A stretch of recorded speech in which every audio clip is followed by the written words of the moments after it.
Hey, akudlali nomfo kaNzuza la. Kulethiswa. Letsizwa kaNzuza kade ngifonela.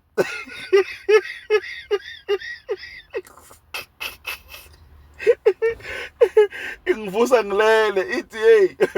Mfowanyambo sekade phela ngukuzama awungiphelezele namhlanje. Mfowethu ngiyacabanga ukuthi ufree. Ingivusa nje. Ngivele ngisikhathalele nje usuku lonke. Ithi angiphelezele khona la nginamabhodo khona u2 manje inemithi ebikade uyayilanda yokubamba ibhokwe manje uyathemba ukuthi sithe kade wafuna lamabhodo umuntu amthembayo ukuthi ayinayo lapha imini.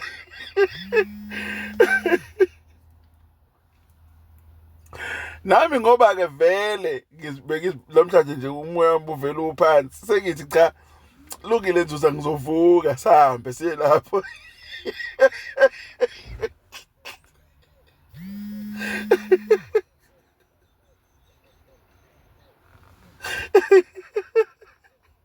Sekufika nje kwenzeka into esheshayo nje ngoNzuza.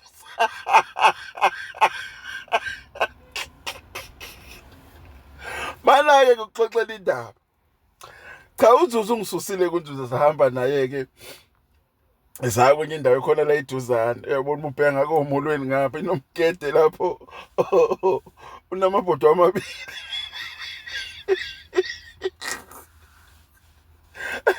Nami bengayazi-ke le location ngikhoniswa yona lenyanga le. Uthi nomngani wami cha umuntu engibethembayo umthethwa uwena. Ngicela ukuthi ungiphelezele wena uzukwenza okuningi wena ukuthi nje ube khona uzongimisa isibindi.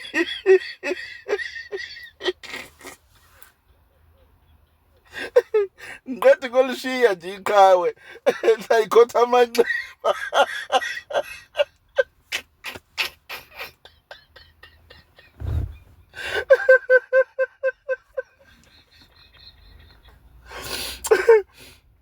Alright ngivuseke letsizwa cha singene emotweni-ke ngisukela ngami ngomlanda kuNzuza ngeke ngize ngisho ukuthi ngimlande ngoba Nzuza libona ukuthi imuphi lo Nzuza engikhuluma ngaye. Cha ngilandeke iqhawe lingeneke iqhawe ney'ntelezi zakhe uyiphethe ngamabhodleyana nje yabona amabhodlela eSmirnoff. Ngale ngabona lapho ukuthi ayikho lento esihambelayo. Uphethe ngamabhodlela eSmirnoff uthi hayi khuleka mfowamthethwa yabona le ntelezi le sigile izimanga kade ngilande ndawana elade ngilande khona iyasebenza ngithi nayi kulungile futhi umusho njalo futhi mina ngiyazi le ndawo okhuluma ngayo. Vele nami kade ngifisa ukuyibona le ndawo bengizwa ukuthi ikhona imali ngapha. Sasuka sihamba nalombhemi nalamabhodlela akhe. Ngitshela ukuthi imoto mhlambe sishiya about 500 meters yabo ukuhamba ngeenyawo nje sehlela khona kule ndawo la tengisa khona. Cha kunomfula ke. So umfula ke bese sikhubo cha umkhetho khona nje usewena ekhoneni ngeke uzunaka. Sithe sifika nje la iweni la ikhoneni. La iweni ekhoneni wakhe.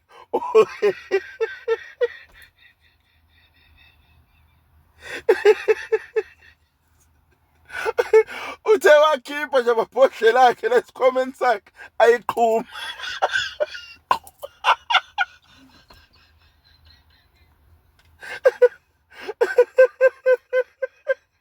Ngitshela ngento eyenzeke namhlanje hayi indaba endala.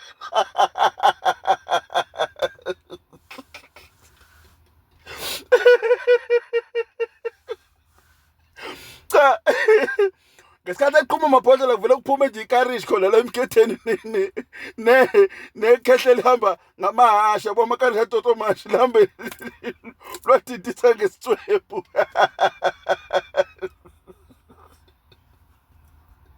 Lama la ikarishi kwabanjwa mina ngavalelwa kwikarishi ngemuva bamthatha lo bamhlutha ibhayi bambeka phezulu ehashini, uyabona phezulu ehashini la uhlala khona. Vele kamadoda amakarisha uhlali khona, umuntu ohlele ekarishini uhlala la esitulweni sekarishi, bambeka ehashini. Hayi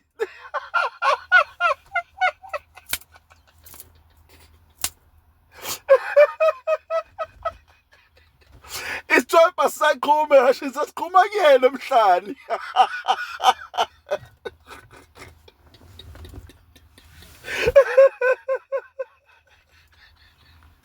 Uyabona la besiye khona imoto bekuyingeyona indawo ende kakhulu, kodwa indawo esiyihambe ngekarishi ibe yinde kahlele isimanga efa induku nje. Alikhuluma ikhehla alikhuluma lutho ikhehla emlonyeni, libeka inqawe la kuloko ushuqa intuthu iyasho induku kuye.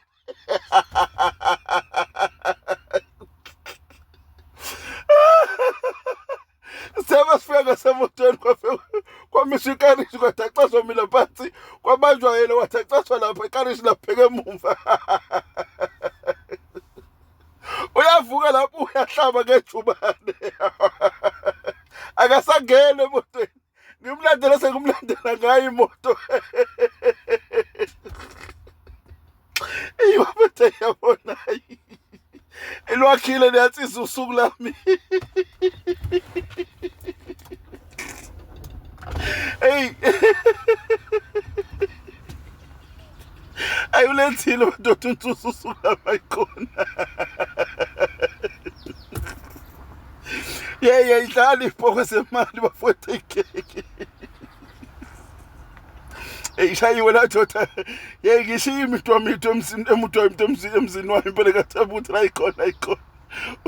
Usathoba.